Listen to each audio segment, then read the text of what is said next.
જે Warren buffet stock માર્કેટના king કહેવાય એને હવે એવું જ્ઞાન લાદ્યું છે કે સોના ચાંદીમાં ઇન્વેસ્ટમેન્ટ કરવું બેસ્ટ છે, સારું છે।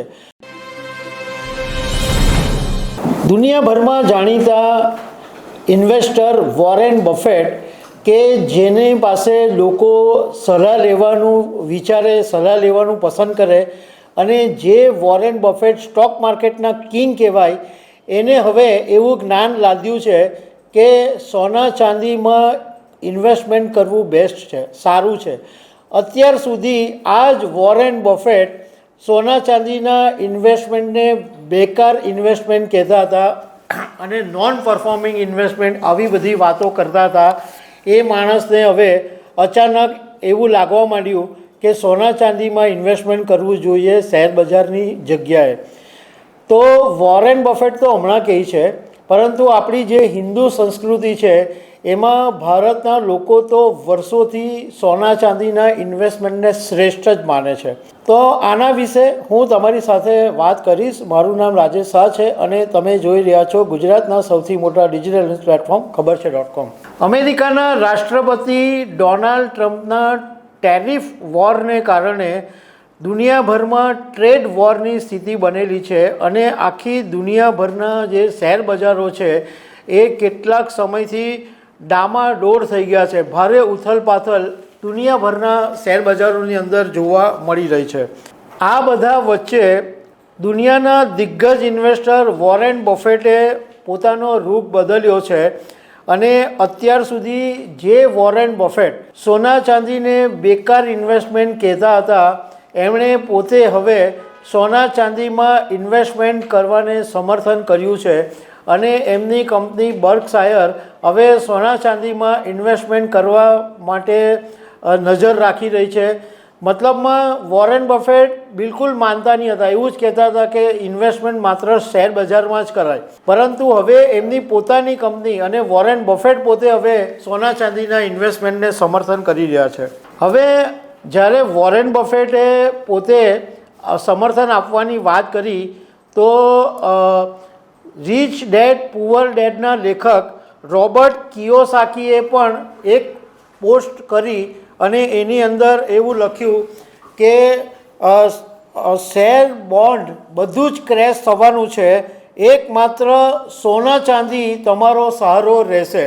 કિયોસાકીએ લખ્યું કે ભલે વોરેન બફેટ મારા જેવા સોના ચાંદીમાં ઇન્વેસ્ટમેન્ટ કરનારા લોકોને ખોટા કહેતા રહ્યા અને મજાક ઉડાવતા રહ્યા, પરંતુ હવે અચાનક એમણે સોના ચાંદીમાં રોકાણને સમર્થન આપ્યું છે તો એનો મતલબ એ છે કે શેર અને બોન્ડ બધું ક્રેશ થવાનું છે અને દુનિયાભરની અંદર મંદી આવવાની છે।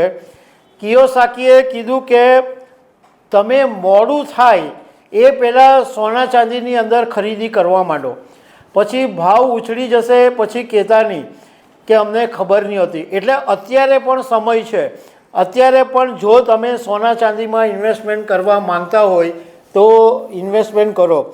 આ રિચ ડેડ પુઅર ડેડના લેખક છે રોબર્ટ કિયોસાકી, એ ઘણા વખતોથી રિયલ એસ્ટેટ, સોના ચાંદી અને ક્રિપ્ટોકરન્સી એમાં ઇન્વેસ્ટમેન્ટની હિમાયત વર્ષોથી કરતા રહ્યા છે। કિયોસાકીએ કીધું કે આગામી દિવસોની અંદર 1929માં જે મંદી આવેલી હતી એના કરતાં પણ વધારે મંદી આવી શકે એમ છે, આ કિયોસાકીનો મત છે। હવે વોરેન બફેટે કીધું, રોબર્ટ કિયોસાકીએ કીધું, તો મારે તમને એ કહેવું છે કે વોરેન બફેટને હમણાં આટલા વર્ષો પોતે ભલે શેર બજારના કિંગ કહેવાય છે, ઇન્વેસ્ટમેન્ટના દિગ્ગજ ઇન્વેસ્ટર્સ કહેવાય છે, પરંતુ એમને અત્યારે જ્ઞાન લાગ્યું કે સોના ચાંદીમાં ઇન્વેસ્ટમેન્ટ શ્રેષ્ઠ છે। આપણા હિન્દુ સંસ્કૃતિની અંદર તો વર્ષોથી લોકો આ સોના ચાંદીને સેફ ઇન્વેસ્ટમેન્ટ માને છે અને સોના ચાંદી લોકો ઘરમાં રાખી મૂકે, ખાસ કરીને મહિલાઓ સોના ચાંદીને એકદમ સેફ ઇન્વેસ્ટમેન્ટ માને।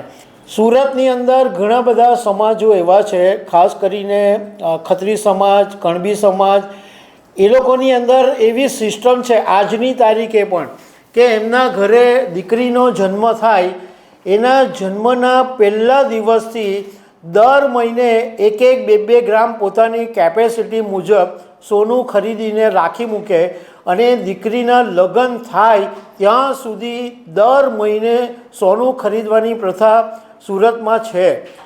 એટલે વોરેન બફેટને હમણાં ખબર પડી.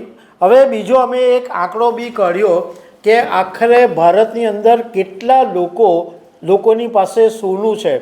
તો વર્લ્ડ ગોલ્ડ કાઉન્સિલના હમણાં એક આંકડો જે સામે આવ્યો છે એ 2025ના 6 મહિના સુધીનો જે આંકડો છે.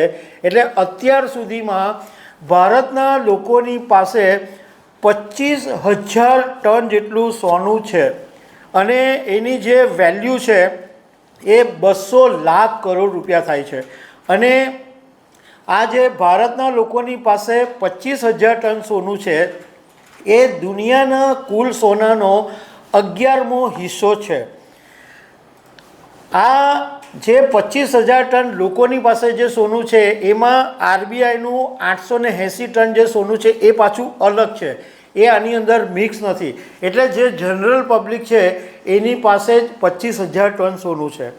મારે સાથે સાથે તમને એ પણ વાત કહેવી છે કે આ વોરેન બફેટ હોય કે રોબર્ટ કિયોસાકી હોય એ એમના દેશોના ધ્યાનમાં રાખીને એ લોકો કહેતા હોય, ત્યાંના સંજોગો ત્યાંની સ્થિતિ એના રાખીને કહેતા હોય અને આપણી ઇન્ડિયાની સ્થિતિ જુદી હોય, આપણા બધા સંજોગો જુદા હોય, આપણું અર્થતંત્ર જુદું હોય. તો આ લોકોના વાદે ચઢાઈ નહીં, એ અબજો કરોડો રૂપિયા લઈને ભેગા કરીને બેઠેલા છે અને એ લોકોના સલાહને કારણે બજારની અંદર ઉથલ-પાથલ થાય. એટલે એવું માની લેવાની જરૂર નથી કે શેર બજાર ક્રેશ થઈ જશે, બીજા માર્કેટો ક્રેશ થઈ જશે અને સોના ચાંદી જેટલું ચાલશે એવું માની શકાય નહીં. તમને ઇન્વેસ્ટમેન્ટ કરવું હોય તો તમે આવી બધી વાતોમાં પડવાને બદલે જે લોકો રિયલ જ્ઞાન ધરાવે છે, કે જે લોકો રિયલ સલાહકાર છે, જે લોકોનું વેલ નોન કંપનીનું નામ છે કે જે યોગ્ય સલાહ આપે છે, એવા માણસોને પૂછીને તમારે સલાહ મુજબ તમારું ઇન્વેસ્ટમેન્ટ કરવાનું. કારણ કે આ વોરેન બફેટ બોલી દીધું. હમણાં થોડા વખત પહેલાં કોઈએ એવું કીધેલું હતું કે સોના ચાંદીમાં કડાકો બોલી હશે અને સોના ચાંદીના ભાવ આસમાને પહોંચી ગયા. ચાંદીનો ભાવ કોઈએ ઇમેજ નહીં કરેલો હતો તો 1.5 લાખ પર પહોંચી ગયો. સોનાનો ભાવ 1 લાખની પાર કરી ગયો. તો ક્રેશ થવાની વાત સાઈડ પર રહી ગયું, ઉછળી ગયું. એટલે શેર બજાર ક્રેશ થઈ જાય એવું પણ બનશે નહીં. કારણ કે બધી આખી આપણા સંજોગો, આપણી પોલિટિકલ સ્થિતિ, આપણી બીજા બધા સિચ્યુએશન બધું જ જુદું હોય છે. એટલે ખાલી અમારી તમને એવી સલાહ છે કે આ એક ન્યૂઝ છે કે જાણવા જેવા છે, પણ તમે ઇન્વેસ્ટમેન્ટ કરજો તો તમારા કોઈ વ્યવસ્થિત માણસની પાસે સલાહ લઈને જ ઇન્વેસ્ટમેન્ટ કરજો. કે ભાઈ બહુ જ વધી જશે અને સોના ચાંદી લેવા દોડી પણ નહીં જતા અને શેર બજારમાં વેચવા બી નહીં દોડી જતા, એવી અમારું માનવું છે. તો દર્શક મિત્રો, આવી અનેક વાતો સાથે અમે તમને મળતા રહીશું. Thank you very much.